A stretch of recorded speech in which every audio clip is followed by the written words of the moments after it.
Namaskar, dear students. Today, we will continue our journey in the subject of Right to Information Act. We will discuss today about Chapter 3, and specifically, we will study Section 12, which provides that there shall be a Central Information Commission. So, now let's understand the various important questions which are relating to the Central Information Commission. The first thought which should come in our mind is the creation of the Central Information Commission. So, who will establish this commission? This is the first question. Thereafter, which kind of body is the Central Information Commission? Whether it is a statutory body or a non-statutory body or a incorporated body. So we'll understand that also. Thereafter, we'll try to understand that who makes the appointment of the various commissioners of the Central Information Commission. Thereafter, we'll understand the role of the committee which makes the appointment of the various information commissioners. Okay, so who are the members, how many members are there, and what is the leader of opposition? Okay, these are the things which we will understand. Thereafter, we will try to understand what kind of powers are there which are vested in the information commissioners, what works they have to do. Also, we will try to understand that how many number of information commissioners and the chief information commissioner, how many number of officers are there in the Central Information Commission.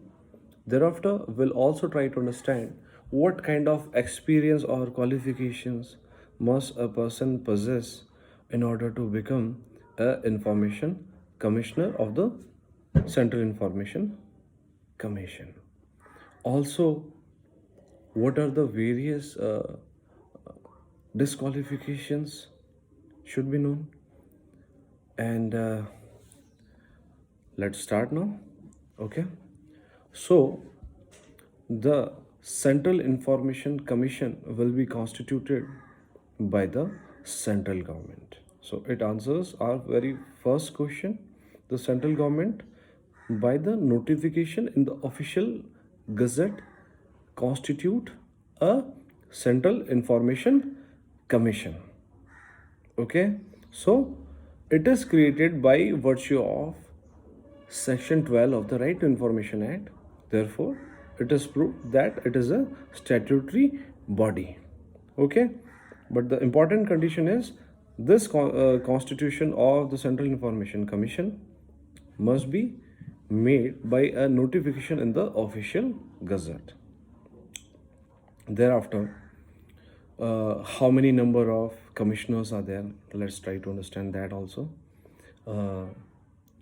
There shall be a chief information commissioner. So the the power of superintendence and the administration and the complete control of the Central Information Commission shall be vested in the hands of chief information commissioner. Thereafter, there shall be such number of Central Information Commissioners which shall not exceed in any case to a number of 10. So, the maximum limit of the Central Information Commissioners shall be 10, and there shall be a Chief Information Commissioner as well.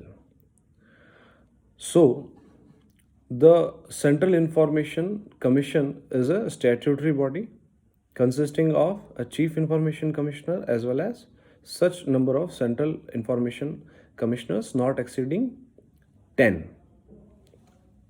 And the complete power of superintendence and administration of the affairs of the Central Information Commission shall be vested in the hands of Chief Information Commissioner. the Central Information Commission is a autonomous body, and it will take no directions from any other body which is mentioned under this particular act. So it is a independent body vested with a lot of powers, so that it can guarantee your fundamental right to know, which is understood in the Article 19(1)(a) of the Constitution of India.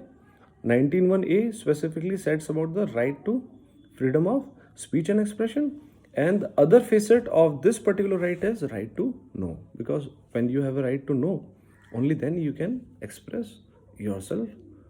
Okay, now let's understand that who makes the appointment of these various information commissioners of the Central Information Commission.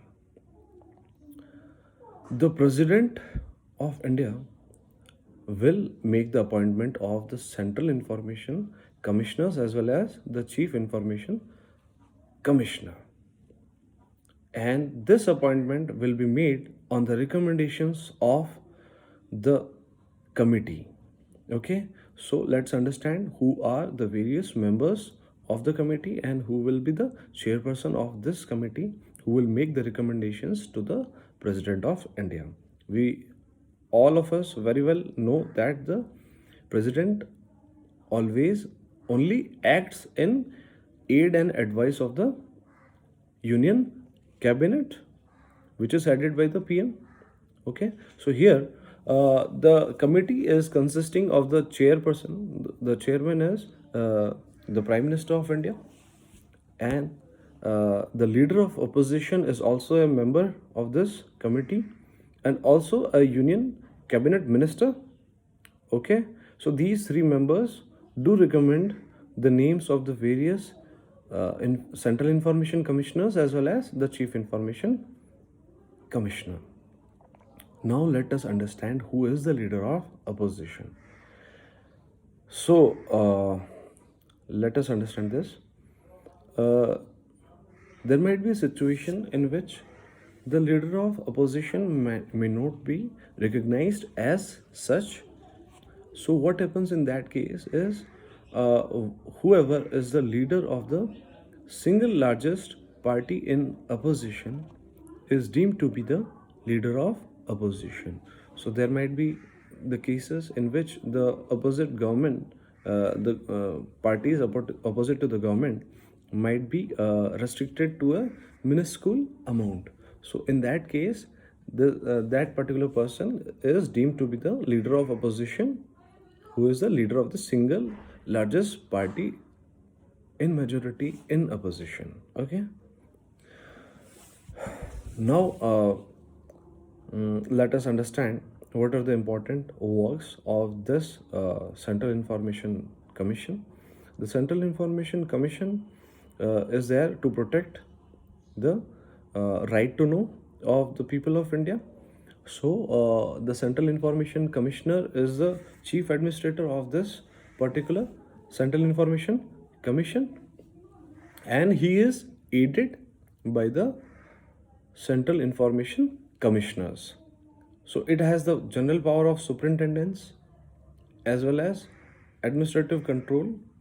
Okay, as well as the Central Information Commissioner has the power to give directions, so that the various important powers as are vested under the Right to Information Act and as are vested in the Central Information Commission can be exercised in a fair manner.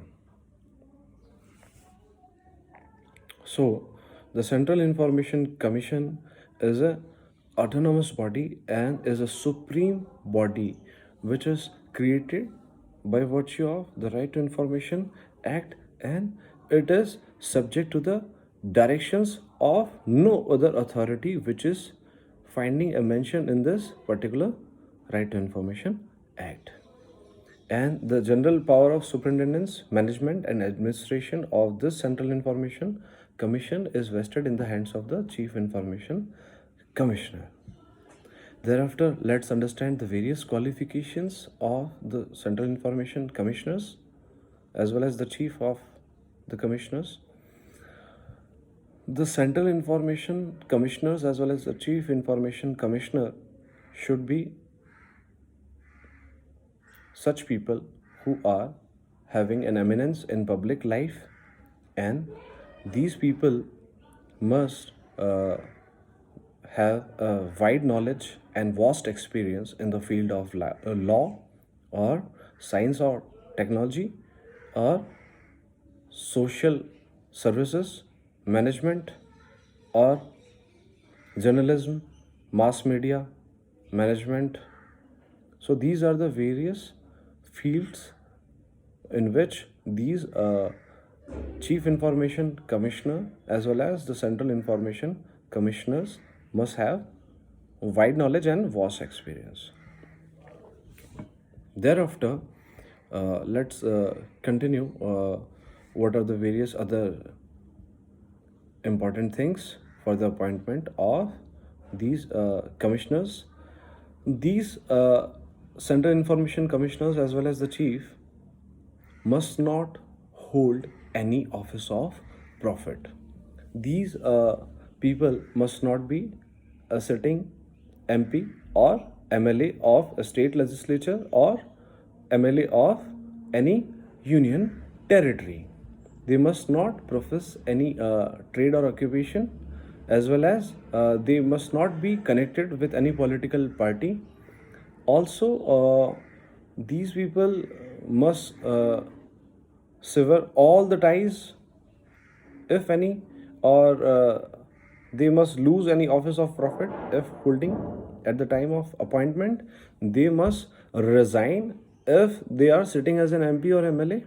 Okay, so it is very clear, it is understood that if they are falling within these particular categories, then they must get themselves free from them, and thereafter only they are eligible for appointment. The headquarters of the Central Information Commission shall be at Delhi, and if required, for the sake of convenience, if they want to establish other offices as well for the convenience of the people at large, then they can establish the same at various other places in India.